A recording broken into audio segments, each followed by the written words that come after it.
بسم اللہ الرحمن الرحیم۔ ناظرین، کیا آپ جانتے ہیں کہ بسم اللہ الرحمن الرحیم صرف ایک عام جملہ نہیں بلکہ ایک ایسا راز ہے جس سے پوری کائنات کا وجود جڑا ہوا ہے۔ یہ الفاظ محض تبرک نہیں بلکہ ان میں وہ حقیقت چھپی ہوئی ہے جو معرفت الہی کا دروازہ کھولتی ہے۔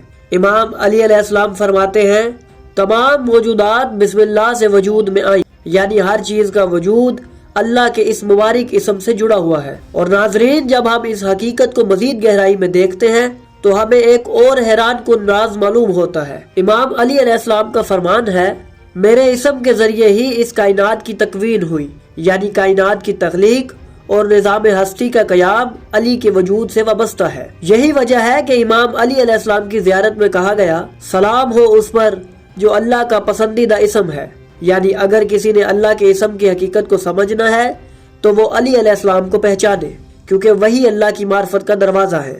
آج کی ویڈیو میں ہم بسم اللہ کی اسی گہرائی کی حقیقت کو بیان کریں گے جو شاید آپ نے پہلے کبھی سنی ہو۔ ناظرین، محمد بن سنان روایت کرتے ہیں کہ میں نے امام جعفر صادق علیہ السلام سے پوچھا، بسم اللہ الرحمن الرحیم کی تفسیر کیا ہے؟ تو آپ نے فرمایا، بے اللہ کی بہا، یعنی اس کی شان و عظمت ہے۔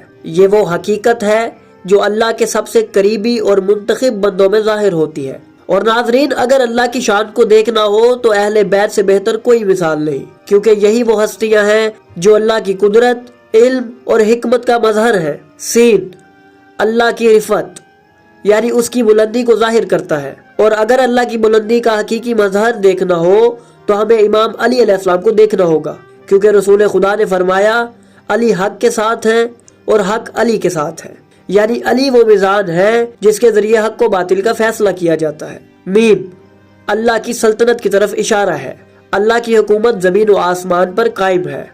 اور ناظرین، امام علی علیہ السلام نے فرمایا، میں وہ ہاتھ ہوں جس کے ذریعے اللہ اپنا عدل نافذ کرتا ہے، یعنی اللہ کی حکومت کا عملی مظہر اہل بیت کی ذات ہے۔ ناظرین، جب امام جعفر صادق علیہ السلام سے اللہ کے معنی پوچھے گئے تو آپ نے فرمایا، الف، اللہ کی وہ نعمتیں ہیں جو اس نے مومنین کو اہل بیت کے ذریعے عطا کی، یعنی ہدایت، علم اور نور، سب کچھ اہل بیت سے ملتا ہے۔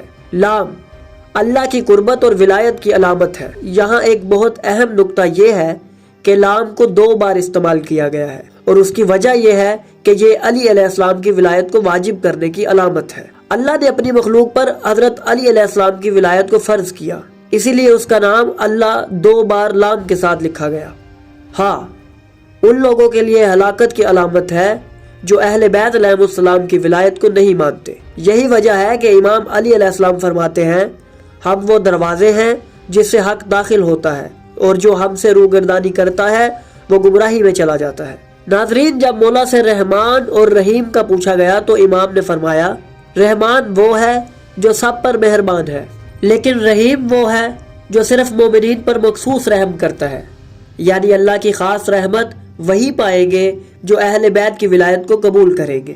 ناظرین، ایک روایت میں آتا ہے کہ تمام علوم 4 کتابوں میں ہیں، چاروں کتابوں کا علم قرآن میں ہے۔ قرآن کا علم سورہ یاسین میں ہے، یاسین کا علم سورہ فاتحہ میں ہے، اور سورہ فاتحہ کا علم بسم اللہ میں ہے، اور بسم اللہ کا سارا علم بے کے نقطے میں ہے۔ ناظرین، امام علی علیہ السلام فرماتے ہیں، میں نقطۂ بائے بسم اللہ ہوں، یعنی اگر بسم اللہ کا راز سمجھنا ہے تو امام علی علیہ السلام کو سمجھنا ہوگا، کیونکہ وہی علم کا منبع ہے، وہی ہدایت کا راستہ ہے، اور وہی اللہ کی نشانیاں ہیں۔ ناظرین، یہ ہے بسم اللہ الرحمن الرحیم کی وہ حقیقت جو شاید ہی آپ نے پہلے کبھی سنی ہو۔ یہ صرف چند الفاظ نہیں بلکہ اللہ کی معرفت کا ایک مکمل دروازہ ہے، اور اس دروازے کی چابی اہل بیت علیہ السلام کے پاس ہے۔ اگر آپ کو یہ ویڈیو پسند آئی تو اسے دوسروں کے ساتھ بھی شیئر کریں تاکہ زیادہ سے زیادہ لوگ اس حقیقت سے واقف ہو سکیں، اور ہمیں کمنٹس میں ضرور بتائیں کہ آپ کو اس ویڈیو کا کون سا حصہ سب سے زیادہ پسند آیا۔